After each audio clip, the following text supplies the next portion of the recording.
আসসালামু আলাইকুম। লেকচার ৪ এ আপনাদের স্বাগতম এবং এই লেকচারে আমরা গত লেকচারের ধারাবাহিকতায় বাকি ম্যাথগুলো করব। তো প্রথমে আমরা একটা ম্যাথ দেখতে পাচ্ছি যেটি অসংখ্যবার বোর্ড পরীক্ষায় এসেছে। একই সাথে এই ম্যাথটি ভর্তি পরীক্ষাতেও আসে। এখানে একটি এ ভেক্টর এবং একটি বি ভেক্টর দেওয়া আছে। তো এখানে বলা হয়েছে এ ভেক্টর বরাবর বি ভেক্টরের অংশক নির্ণয় করতে হবে। তো অংশক জিনিসটা আমরা পূর্বের লেকচারে পড়েছি। এই অংশক এবং উপাংশ একই কথা। তো প্রথমে যেহেতু আমরা জানি যে অংশকের ক্ষেত্রে আমাদের যেহেতু এ ভেক্টর বরাবর বি ভেক্টর, তো আমাদের অংশ হবে বি ভেক্টরের মান কস থিটা এবং দিক হবে এ ভেক্টর বরাবর একক ভেক্টর, এ ভেক্টর বরাবর একক ভেক্টর। তো এটি করার পূর্বে যেহেতু আমাদের মানটি লাগবে, তো আমরা এ ভেক্টর এবং বি ভেক্টরের মানটি প্রথমে নির্ণয় করি। তো এ ভেক্টরের মান 2 square plus 1 square plus minus 2 whole square অর্থাৎ 9, তাহলে 3 রুট করলে 3 হয়ে যায়। তারপর বি ভেক্টরের মান যদি আমরা নির্ণয় করে নিই 5 square plus minus 3 square plus 2 square, অর্থাৎ এক্ষেত্রে আমরা দেখতে পাচ্ছি এটির মান আসছে 5 স্কোয়ার 3 স্কোয়ার অর্থাৎ 34 এবং 2 স্কোয়ার, 34 এবং 2 স্কোয়ার রুট 38। তো আমরা প্রথমে মান নির্ণয় করে নিলাম। তারপর আমরা এখন লিখব এ ভেক্টর বরাবর বি ভেক্টরের অংশক সমান আমাদের বি ভেক্টরের মান কস থিটা এবং আমাদের এ ভেক্টর বরাবর একক ভেক্টর। তো এই একক ভেক্টর লেখার পর আমরা জানি বি কস থিটা, অর্থাৎ আমরা যদি এখানে দেখি আমরা জানি A vector dot B vector হলো এ ভেক্টর এবং বি ভেক্টরের মানের গুণফল কস থিটা, অর্থাৎ এখান থেকে লেখা যায় এ ভেক্টর বি ভেক্টরের ডট গুণফল বাই এ ভেক্টরের মান, এবং একক ভেক্টর যেহেতু আমাদের এ ভেক্টর, অর্থাৎ এ ভেক্টরকে আমাদের এ ভেক্টরের মান দ্বারা ভাগ দিতে হবে। তো এখানে আমরা এ ভেক্টরটি লিখি, আমাদের এ ভেক্টর হলো 2 I cap plus j cap minus 2 k cap into 5 I cap minus 3 J cap plus 2 k cap. এটি লেখার পর এ স্কোয়ার হয়ে যায়, অর্থাৎ এটি হয়ে যায়, এবং এখান থেকে আমরা লিখতে পারি আমাদের এ ভেক্টরটি 2 I cap plus j cap minus 2 k cap. যে আমরা লেখার পর এখন এটি গুণ করি 2 into 5 10, 1 into minus 3 minus 2 into 2 plus 4, এবং নিচে যেহেতু স্কোয়ার আছে তো আমাদের এই রুটটি কাটা চলে যাবে, এবং আমরা যেহেতু মান নির্ণয় করে রেখেছি 3, তো এখানে আমাদের 3 স্কোয়ার হবে এবং সঙ্গে 2 I cap plus j cap minus 2 k cap, এবং এটি যোগ করে দিই আমরা 10 প্লাস 4 14 মাইনাস 3 অর্থাৎ 11। এখান থেকে এখন আমরা লিখব 11। তো এটি আমরা দেখতে পাচ্ছি -22, এটা -4 অর্থাৎ 10 -3 -4 অর্থাৎ 3, এবং 3 স্কোয়ার অর্থাৎ 1/3 এবং 2 I cap plus j cap minus 2 k cap. এটি আমাদের অংশক নির্ণয়ের পদ্ধতি, খুবই সহজ। এবং পরবর্তীতে এখন আমরা একটি সমতলীয় ভেক্টর, অর্থাৎ একই সমতল অবস্থান করে কয়েকটি ভেক্টর, এটা নির্ণয়ের একটি অঙ্ক আমরা এখন দেখব। তো আমরা ম্যাথটি দেখতে পাচ্ছি এখানে 3টি ভেক্টর দেওয়া রয়েছে। ভেক্টর 3টি একই সমতলে অবস্থিত হলে ধ্রুবক এ এর মান নির্ণয় করো। এটিও বেশ কয়েকবার বোর্ড পরীক্ষা এসেছে। তো গত লেকচারের শেষের দিকে এই বিষয়ে আলোচনা করা হয়েছিল, আপনাদের আবার মনে করিয়ে দিচ্ছি। তো গত লেকচারে আমরা দেখেছিলাম যে সমতলীয় হওয়ার শর্ত, এবং এভাবে যদি 0 হয় তাহলে আমাদের সমতলীয় হবে। তো আমরা সেই ম্যাথটি এই পদ্ধতিতেই করব, অর্থাৎ এখানে হলো আই ক্যাপের সহগ, জে ক্যাপের সহগ, কে ক্যাপের সহগগুলো, এবং এভাবে লেখা হয় 3টি যেহেতু এই জন্য। তো সমতলীয় হওয়ার শর্তের জন্য এখানে আমরা প্রথমেই লিখে ফেলব। তো আমাদের আই ক্যাপের সহগ 2, জে ক্যাপের সহগ 1, কে ক্যাপের সহগ -1, একইভাবে 3 -2 4 1 -3 এবং এ, এবং এটির মান যেহেতু সমতলীয় হবে সেহেতু 0। তো আমরা নির্ণায়ক পদ্ধতিতে এখন করব। তো আমরা বিস্তার করে দিই একটি সারি অথবা কলাম বরাবর। তো আমি প্রথম সারি বরাবর বিস্তার করি। তো 2 ইন্টু -2a মাইনাস প্লাস 12 -3 এবং a -3 plus 1 into 4 minus 2 is equal two 0। তো এখান থেকে -4a plus 24 minus 3a plus 9 plus 2 is equal two 0। তো এখানে আমরা এখন হিসাব করি, তো এটি হলো -7a এবং এখানে যোগ করলে আমরা পাচ্ছি 11 35 প্লাস 35 ইজ ইকুয়াল টু 0, অর্থাৎ 7a ইজ ইকুয়াল টু 35। তো a ইজ ইকুয়াল টু 5। খুবই সহজ ম্যাথ, এভাবে করে ফেলবো। তো আমরা একটু কিছু বাংলা লিখতে পারি, অর্থাৎ 3টি ফ্যাক্টর লেখার পর এই 3টি ফ্যাক্টর লিখবো, লেখার পর লিখবো সমতলী হওয়ার শর্ত হলো এটি, তারপর এখান থেকে আমরা মান নির্ণয় করব। তো এইভাবে এই ম্যাথটি করা হয়। তো আমরা পরবর্তী ম্যাথে মুভ করে অনুশীলনী যেহেতু আমরা ম্যাথগুলো করছি, তো পরবর্তী ম্যাথটি দেখি, ওটিও খুবই সোজা। তো আমাদের পরবর্তী ম্যাথে আমরা দেখতে পাচ্ছি এখানে বলা হয়েছে দেখাও যে এ ভেক্টর, বি ভেক্টর এবং সি ভেক্টর তিনটি একটি সমকোণী ত্রিভুজ গঠন করে, এবং এটি বোর্ড পরীক্ষায় এসেছে এবং বইয়ের 2003-04 সেশনে এসেছিল ভর্তি পরীক্ষায়। তো এই ম্যাথটি আমরা কয়েকটি পদ্ধতিতে করতে পারি, অর্থাৎ আমরা যদি এ ভেক্টর, বি ভেক্টর এবং সি ভেক্টরের মান নির্ণয় করেও করতে পারি, অর্থাৎ এ ভেক্টরের মান নির্ণয় করব, বি ভেক্টরের মান নির্ণয় করব, সি ভেক্টরের মান নির্ণয় করব, অর্থাৎ A B, A C, C এ ভেক্টরের মান নির্ণয় করে করতে পারি। অথবা আমরা জানি যদি দুটি ভেক্টরের গুণফল, ডট গুণফল 0 হয় তবে তারা সমকোণী হয়, আমরা সেই পদ্ধতিতেও করতে পারি। তো আমরা এই পদ্ধতিতেই করব, তো আমরা এই পদ্ধতিতেই করব। তো প্রথম ক্ষেত্রে আমরা লিখে নিব A vector 3i cap minus 2j cap plus K cap, B vector i cap minus 3j cap plus 5k cap, C vector is equal to 2i cap plus j cap minus 4k cap. তো এটি করার পরে যেহেতু আমরা নির্ণয় করতে চাই, তো আমরা র্যান্ডমলি যে কোনো একটি নিয়ে নিব। তো প্রথমে আমরা নিয়ে নিই, ধরি এ ভেক্টর এবং সি ভেক্টরের আমরা ডট গুণ করব। তো ডট গুণ করব, তো লিখে ফেলি 2i cap plus j cap plus k cap, C vector 2i cap plus j cap minus 4k cap. এটি লেখার পর যদি আমরা ডট গুণন করি 3 into 2 minus 2 into 1 plus 1 into minus 4, তো এটি 6 মাইনাস 2 মাইনাস 4 অর্থাৎ 0। তো আমাদের 0 এসে গিয়েছে এই জায়গায়। তো আমরা এখান থেকে বলতে পারি যেহেতু এ ভেক্টর এবং সি ভেক্টরের ডট গুণফল ও সি ভেক্টরের ডট গুণফল 0, তাই A B O C vector তিনটি একটি সমকোণী ত্রিভুজ গঠন করে দেখানো হলো। তো এইভাবে লিখতে পারি। অথবা আমরা যেহেতু প্রথমবারই পেয়ে গেছি এ ডট সি, তো আমাদের কয়েকবারই ট্রাই করতে হতে পারে A dot B, B dot C, এভাবে করার পর আমরা শেষ পর্যন্ত করব। এটি প্রথমে এসে গিয়েছে এই জন্য এইভাবে লিখে দিব। আর যদি আমরা হয় আলাদাভাবে করে নিয়ে যদি ছোটো করে করতে চাই এইভাবেও করতে পারি। তো এখন আমরা আরেকটি ম্যাথ দেখব।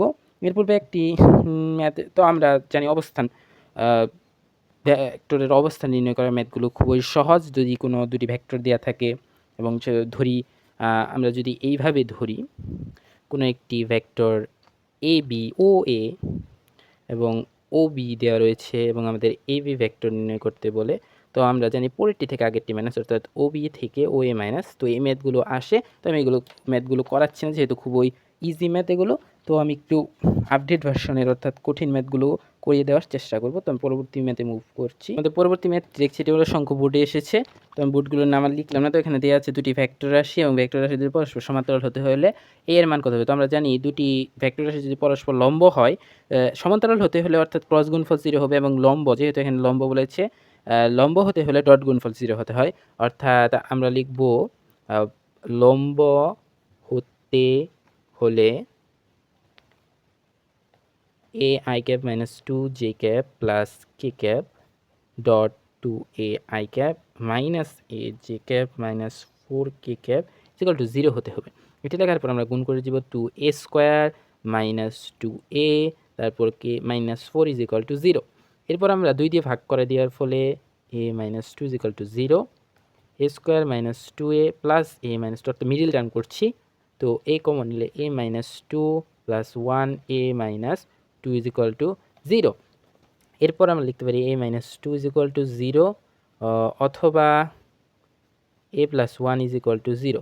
তো এখান থেকে মান আসছে সমান 2, a সমান মাইনাস 1, এটাই ছিল আমাদের খুবই সহজ ম্যাথ। তো এই ম্যাথগুলো এমনই হয়, এখানে বলা হয়েছে যে এর মান নির্ণয় করো। তো অন্যান্য ম্যাথের ক্ষেত্রে দেখা যায় দুটি ভেক্টর রাশি দিয়ে বলে যে এখানে এর মানগুলো বসিয়ে যেটা হয় সেটি দিয়ে বলবে যে এরা পরস্পরের লম্ব, এটি প্রমাণ করো। অর্থাৎ আমরা ডট গুণ করার পর যদি দেখি এটি শূন্য হয়েছে তাহলে সেটি লম্ব হবে, আর যদি বলে সমান্তরাল তাহলে আমাদের ক্রস গুণফল করতে হবে। তো এখানে আমাদের দুটি ভেক্টর দেওয়া আছে এ এবং বি। তো এখানে বলা হয়েছে এ প্লাস বি এবং এ মাইনাস বি ভেক্টর দিয়ে পরস্পর লম্ব, এটি আমাদের দেখাতে হবে। তো আমরা প্রথমেই এ প্লাস বি নির্ণয় করব। I cap plus 2j cap minus 3k cap plus 3i cap minus j cap plus 2k cap. লেখার পর আমরা যোগ করব 4i cap my plus j cap minus k cap. তো এ এবং এ মাইনাস বিও নির্ণয় করে ফেলব।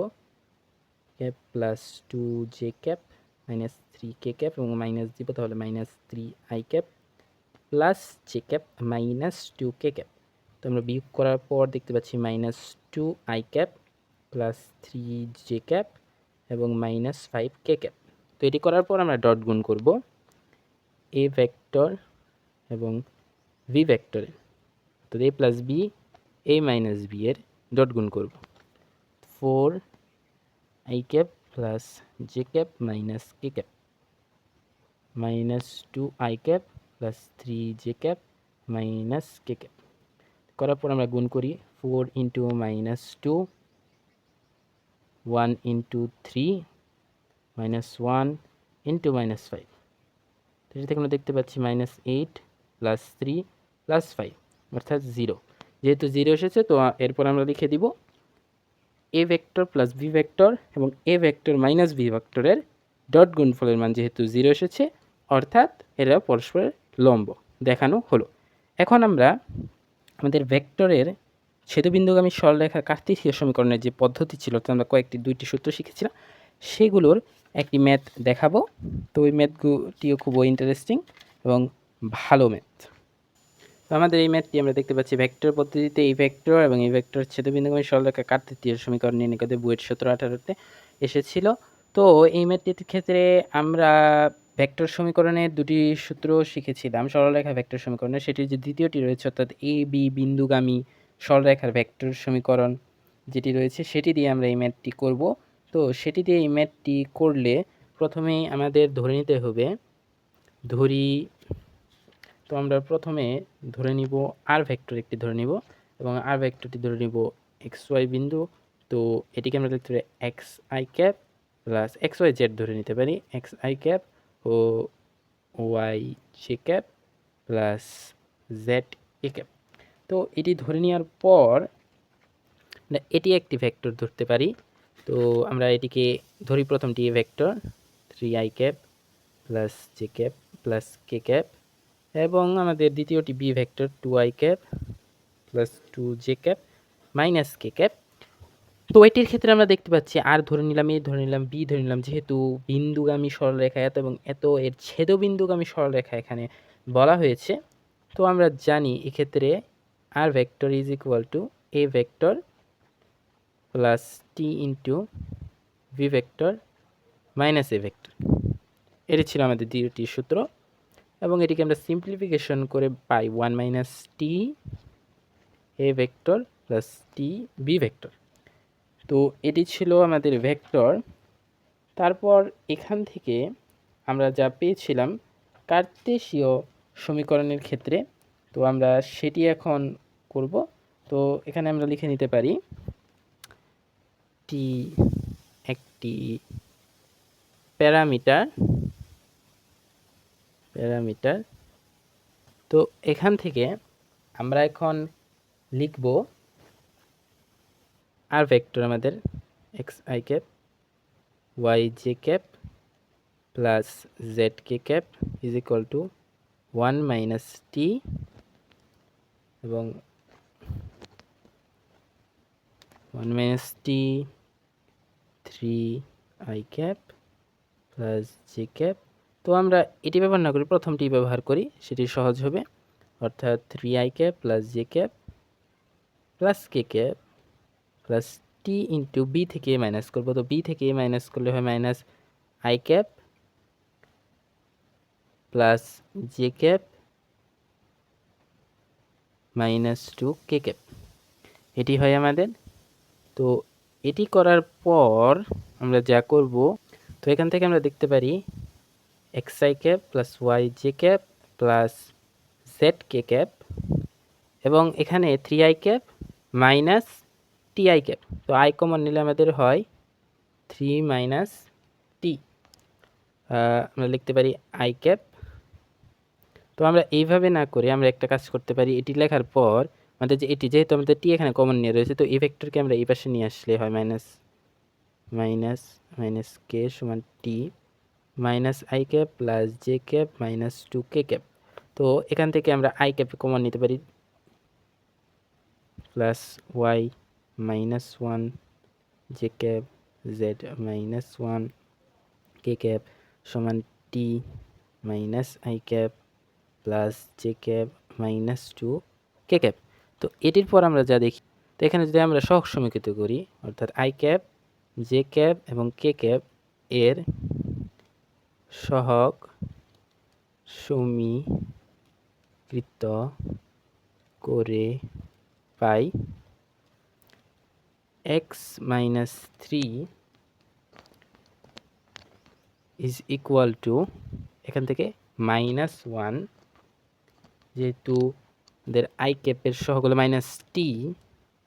মাইনাস টি, তারপর আমাদের জের সহগ সমীকৃত করলে পাই সমান 1, জেড মাইনাস 1 এর সহগ সমীকৃত করলে আমরা পাই এই জায়গায়, এখানে টি হবে, সরি, তো এটি আমাদের টি হবে, এটি সরি এটি না, এটি টি হবে, তো যে সঙ্গে টি গুণ আছে এখানে মাইনাস 2t। তো এখান থেকে আমরা সরাসরি লিখতে পারি এক্স মাইনাস 3 বাই মাইনাস 1, যেহেতু টি সমান, তো এখান থেকে টি বের করে নিতে পারি, সবগুলো সমান হবে মাইনাস বাই 1 জেড মাইনাস 1 আর টি সমান মাইনাস 2। তো এটি হলো আমাদের অ্যান্সার, এখান থেকে আমরা সরাসরি এটি লিখতে পারি। তো এটির পদ্ধতি খুবই সহজ। তো প্রথম থেকে একটু রিক্যাপ করি।